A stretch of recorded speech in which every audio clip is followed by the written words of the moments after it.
अस्सलाम वालेकुम नाज़रीन कराम। साबिक वज़ीर आज़म इमरान खान چې کومې پناهګاه غریبو خلکو دپاره پېښور چې جوړې کړې وې چې غریب خلک چې کوم دا آب روډ په غاړه شپه نه تېروي،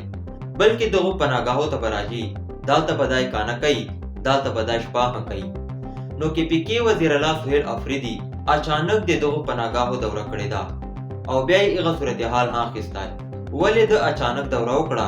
څه وجه وه، څه مسایل وو، که چا دته شکایت کړی و، نو دا ټولې خبرې په دغه ویډیو چې زه تاسو سره شیر کوم، نو د ویډیو تاسو خپله هم وګورو او ملګرو سره یې هم شیر کو.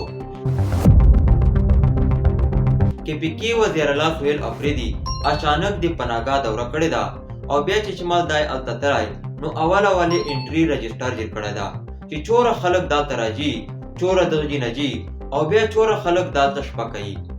نو بیا هغو خلکو سره هم ولاړلی چې څوک په دغه پناهګاه چې دلته پاته کېدل، بیا یې د هغو کمرو جایزه هم اخیستې، هغه باترومان یې ښه چک کړي او کچن صورتحال یې هم اخیستی چې کوم وسایل دغو خلکو ته دلته میلاو دي او کومو وسایلو نه دا خلک چې کوم ده دلته محرومه دي.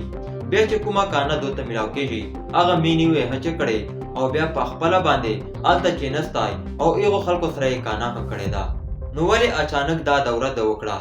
مخته موسم چې کوم ده عادي سردی روان ده، نو دا یې هلته پناهګاهو ته لاړی چې هلته کوم خلک پاته کېږي، نو هغه ته سردي دپاره څه انتظامات شته او کومو انتظاماتو نه دا خلک چې کوم دي هلته محرومه دي، نو هغه انتظامات به هلته دی ورته وکړي او چې کوم ده کوم خلک سردي چې هلته پاته کېږي، نو هغه ته چې کوم ده هېڅ تکلیف نه ورسېږي، نو دغه پاره د دې اغجي دوره وکړه.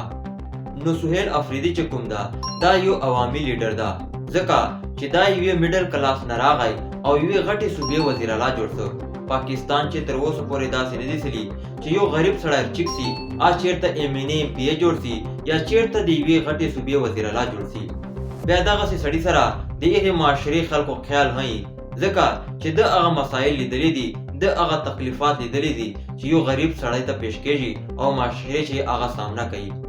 که ته چېرته یو ممي ډیډي کسر ونچې او دغسې په عهدې چې نه وي، نو دا به د خلکو خدمت څرنګه وکړي؟ نه د غریب سړی لیدلی، نه د هغه مسایل لیدلی دي چې یو غریب سړی په معاشرې چې فیس کوي.